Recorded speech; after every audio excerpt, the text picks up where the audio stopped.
भाजपा का एजेंडा है मुसलमानों को टारगेट करो, हिंदुओं को इकट्ठा करो और राजनीति करो, सारा मामला ठीक हो जाएगा। जेलों में बैठे नौजवान सारे छोड़ दिए जाएंगे, लेकिन मंशा अगर साफ हो, लेके आइए पाकिस्तान से वो उसका हिस्सा जो हमारा है वो लेके आइए। अभी आम आदमी को मौका ही नहीं देते, हम सोचते हैं कि ये कर ही नहीं सकता है। लेकिन जब मैं पहली बार ऐवान में गया तो मैंने बात रखी, महबूबा जी का टाइम खत्म हो गया, दे दिया एक वक्त, ज़माना ख़त्म। आज SHO कोई और है, SSP आपका कोई और है, DC कोई और है। अब बोलेंगे नहीं पुराना ही DC हमें चाहिए नहीं चाहिए, उसके ख़ानदान से चाहिए। जब DC वही नहीं चाहिए, SSP वही नहीं चाहिए, तो ये लोग क्यों वही चाहिए? ये भी बदली करेंगे। एक आम आदमी भी IAS करता है, KS करता है, वो कुर्सी में बैठ कर काम कर सकता है। आप भी आप आज से पहले आपके परिवार से तो कोई ये काम करता ही नहीं था, करता था, लेकिन आपने सीख लिया, आपने माइक उठा के लोगों से पूछना शुरू कर दिया। यही बात है कि सरकार चलाने के लिए आप इन लोगों से उम्मीद मत रखिए। इनके बयान क्या है वो इनके ज़ाती है। उत्तर होगा स्टेटहुड आए या ना आए, तब तक क्या हम काम ही नहीं करें, हम खाना ही नहीं खाएं। हमारा में आपको न कोई वोटर है, न कोई रिश्तेदार है, न कोई दोस्त है, लेकिन फिर भी यहाँ लोग सड़कों पर निकल आए।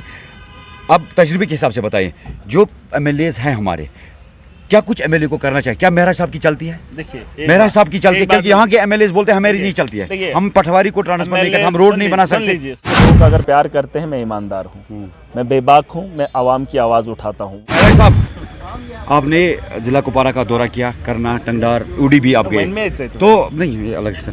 तो यहाँ की अगर बात करें, आप न्यूली इलेक्टेड MLA हुए, मेंबर ऑफ लेजिस्लेटिव असेंबली।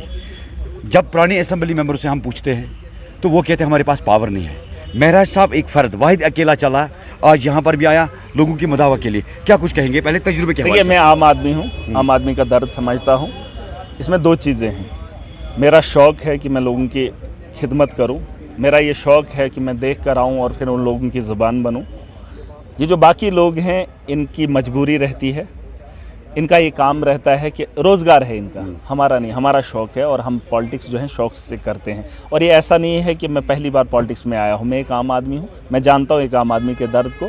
और अगर मैं गलियों में बैठकर, गाँव में बैठकर सुनता था, समझता था और बोलता था, एक दूसरे के साथ बांटते थे, आज वही एक आम आदमी उठकर ऐवान में जाकर आम आदमी की बात रख रहा है। देख लीजिए, आप अगर इनसे सवाल पूछना है, इनसे पूछ लीजिए, क्योंकि एक बड़े वर्ग को कश्मीर के लोगों ने मैंडेट दिया है, और जिसमें आप लोग भी होंगे। कश्मीर के लोगों ने मैंडेट दिया और सरकार क्या कर रही है वो तो आप देख ही रहे। आपने अजकुत इलाके का जो हाल चाल लोगों का आपने देखा, कितनी मुश्किलात है। आजकल जो नौजवान है, आज का जो आम लोग है, वो परेशान है। एक साइड से पाकिस्तान हमारे ऊपर वार कर रहा है, दूसरे साइड से हमारे बच्चों को बाहर रियासतों में पीटा जा रहा है। उसके लिए क्या कुछ कहेंगे आप? ये कोई पहली बार हुआ है? मैंडेट हम लोगों का है, ताकत हम देते हैं, और यही लोग फिर हम पे थोपे जाते हैं। इनके जो फैसले होते हैं वो हमारे चुने हुए नुमाइंदों के होते हैं। अगर आज मैं कोई फ़ैसला ले रहा हूँ MLA बन के, लेकिन मुझे लोगों ने चुना है, अगर मेरा फ़ैसला आवाम के हित में नहीं होगा तो यकीनन ये लोगों का फ़ैसला है। मैं अगर काम कर रहा हूँ तो लोगों की वजह से कर रहा हूँ, अगर नहीं होता तो लोगों की वजह से। मामलात, हालात पहले भी ऐसे थे और आपने आज नहीं, इससे पहले भी देखें। अब उनको बेहतर बनाने के लिए मुझे लगता है आम आदमी को जागना पड़ेगा। अगर आम आदमी जागे तो बेहतर होगा। और रहा देश के अंदर जो लोगों ने नफरत फैलाई है, भाजपा का एजेंडा है मुसलमानों को टारगेट करो, हिंदुओं को इकट्ठा करो और राजनीति करो, सत्ता में बने बैठे रहो। अब वो ख़त्म हो गया। देश जानता है मोदी का 56 इंच का सीना, अमित शाह का जुमला, ये सब जुमले हैं, और बाबा का बुलडोज़र और भाजपा के टैंक। जवाब पाकिस्तान को देना था, और इनके जो जुमले हैं वो सारे दिख रहे हैं। अब जो है देश इनको माफ़ नहीं करेगा, देश पूरी ताकत से जवाब देगा। अमेरिकी सदर ने सालसी की, महबूबा मुफ्ती साहब का ट्वीट आया, उसने कहा कि ये हमारे बीच में ना आए। उसी तरह से देखिए, महबूबा मुफ्ती जी का काम ख़त्म है। अब उसके अलावा भी इधर कशीर शाह कोई घर, कशीर शाह कोई नफर, ये बस छोड़ दीजिए। हम उनसे ज़्यादा अहल हैं। मैं गाँव का ज़रूर हूँ। मैं अगर पॉलिटिक्स में इस वक्त आया हूँ, ऐवान में जाकर आवाम की आवाज़ उठा रहा हूँ। आप देखेंगे मुग़लों ने कितना यहाँ पे राज किया इसी देश के अंदर, और उसके अलावा आप देखेंगे अंग्रेज़ों ने राज किया इस देश के अंदर। मैं तो जम्मू कश्मीर का नागरिक हूँ, लेकिन हाँ, उसके अलावा भी इधर कशीर शाह कोई घर, कशीर शाह कोई नफर, ये बस छोड़ दीजिए। हम उनसे ज़्यादा अहल हैं। मैं गाँव का ज़रूर हूँ। मैं अगर पॉलिटिक्स में इस वक्त आया हूँ, ऐवान में जाकर आवाम की आवाज़ उठा रहा हूँ। आप देखेंगे मुग़लों ने कितना यहाँ पे राज किया इसी देश के अंदर, और उसके अलावा आप देखेंगे अंग्रेज़ों ने राज किया इस देश के अंदर। मैं तो जम्मू कश्मीर का नागरिक हूँ, लेकिन हम तो कभी आम आदमी को मौका ही नहीं देते। हम सोचते हैं कि ये कर ही नहीं सकता है। लेकिन जब मैं पहली बार ऐवान में गया तो मैंने बात रखी, महबूबा जी का टाइम ख़त्म हो गया, दे दिया एक वक्त, ज़माना ख़त्म। आज SHO कोई और है, SSP आपका कोई और है, DC कोई और है। अब बोलेंगे नहीं पुराना ही DC हमें चाहिए नहीं चाहिए, उसके ख़ानदान से चाहिए। जब DC वही नहीं चाहिए, SSP वही नहीं चाहिए, तो ये लोग क्यों वही चाहिए? ये भी बदली करेंगे। एक आम आदमी भी IAS करता है, KS करता है, वो कुर्सी में बैठ कर काम कर सकता है। आप भी आप आज से पहले आपके परिवार से तो कोई ये काम करता ही नहीं था, करता था, लेकिन आपने सीख लिया, आपने माइक उठा के लोगों से पूछना शुरू कर दिया।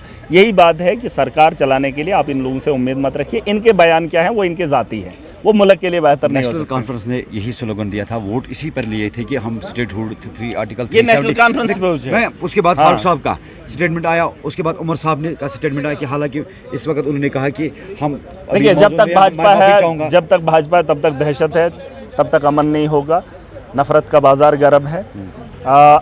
स्टेटहुड ये उमर साहब बेहतर जानते होंगे, उन्होंने फैसले लिए, उन्होंने सरकार बनाई, उन्होंने चुनाव लड़ा है, तो ये उनसे अगर पूछेंगे तो बेहतर होगा। स्टेटहुड आए या ना आए, तब तक क्या हम काम ही नहीं करें, हम खाना ही नहीं खाएं? आपको यहाँ लोग, मजदूर लोग जो हैं काम करते हैं, ये ठेकेदार वगैरह, वो काम करते हैं 1 साल 3-3 साल से पेंडिंग बिलें होती हैं। अब क्या वो खाना छोड़ दें, वो काम करना छोड़ दें? अरे ठीक है, स्टेटहुड भी चाहिए, लेकिन ये जो 8-9 महीने हो गए, इसमें काम भी तो करना है कि काम ही नहीं करना है? अब क्या उसी में देखना आ जाएगा, पैसा करेंगे, नहीं आ रहा है तब भी रुकेंगे, काम करेंगे हम? ये उनसे पूछ लीजिए, आप बेहतर जानते हैं, आपकी कॉन्स्टिट्यूंसी है। इसके अलावा भी कश्मीर पड़ा हुआ है, एक बड़ा वर्ग है, उनके नेताओं से पूछ लीजिए, उनके समर्थकों से पूछ लीजिए और बताइए कि आपने वादा किया है तो पूरा कीजिए। हम तो बोलेंगे, क्योंकि अगर मौका मिलेगा हम जरूर मेरा साहब काम बोलता है। जहाँ जहाँ आप गए लोगों ने आपको स्वागत की। हालांकि कुपवारा में आपको न कोई वोटर है, न कोई रिश्तेदार है, न कोई दोस्त है, लेकिन फिर भी यहाँ लोग सड़कों पर निकल आए। अब तजुर्बे के हिसाब से बताइए, जो MLAs हैं हमारे, क्या कुछ MLA को करना चाहिए? क्या मेहरा साहब की चलती है? देखिए, मेहरा साहब की चलती है, क्योंकि यहाँ के MLAs बोलते हैं हमारी नहीं चलती है, हम पटवारी